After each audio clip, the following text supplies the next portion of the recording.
Ezra, chapter 4. Now when the adversaries of Judah and Benjamin heard that the descendants of the captivity were building the temple of the Lord God of Israel, they came to Zerubbabel and the heads of the fathers' houses, and said to them, "Let us build with you, for we seek your God as you do, and we have sacrificed to him since the days of Esarhaddon, king of Assyria, who brought us here." But Zerubbabel and Jeshua and the rest of the heads of the fathers' houses of Israel said to them, "You may do nothing with us to build a house for our God, but we alone will build to the Lord God of Israel, as King Cyrus, the king of Persia, has commanded us." Then the people of the land tried to discourage the people of Judah.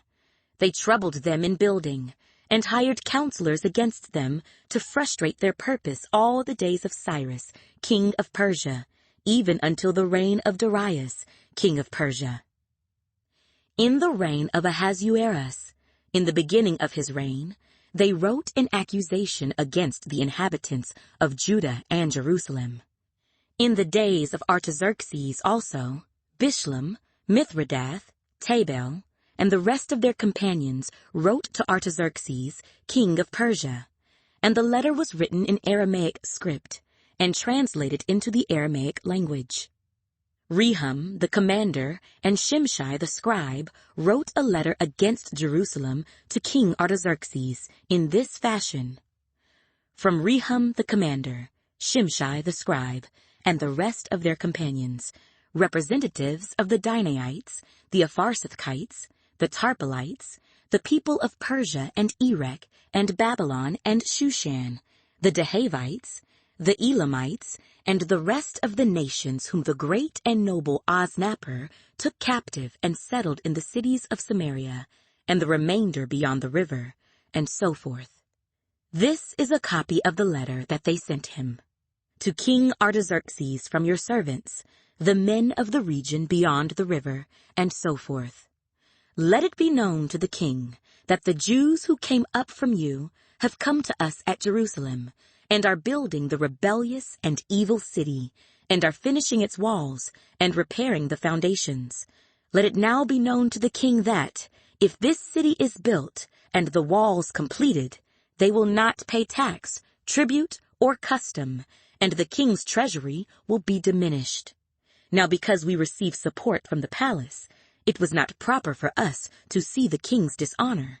Therefore we have sent and informed the king, that search may be made in the book of the records of your fathers. And you will find in the book of the records, and know that this city is a rebellious city, harmful to kings and provinces, and that they have incited sedition within the city in former times, for which cause this city was destroyed.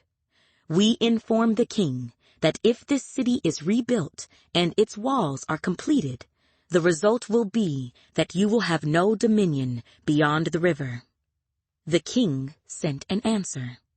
To Rehum the commander, to Shimshai the scribe, to the rest of their companions who dwell in Samaria, and to the remainder beyond the river, peace, and so forth. The letter which you sent to us has been clearly read before me, and I gave the command, and a search has been made, and it was found that this city in former times has revolted against kings, and rebellion and sedition have been fostered in it. There have also been mighty kings over Jerusalem, who have ruled over all the region beyond the river, and tax, tribute, and custom were paid to them. Now give the command to make these men cease, that this city may not be built until the command is given by me. Take heed now that you do not fail to do this. Why should damage increase to the hurt of the kings? Now when the copy of King Artaxerxes' letter was read before Rehum, Shimshai the scribe, and their companions, they went up in haste to Jerusalem against the Jews, and by force of arms made them cease.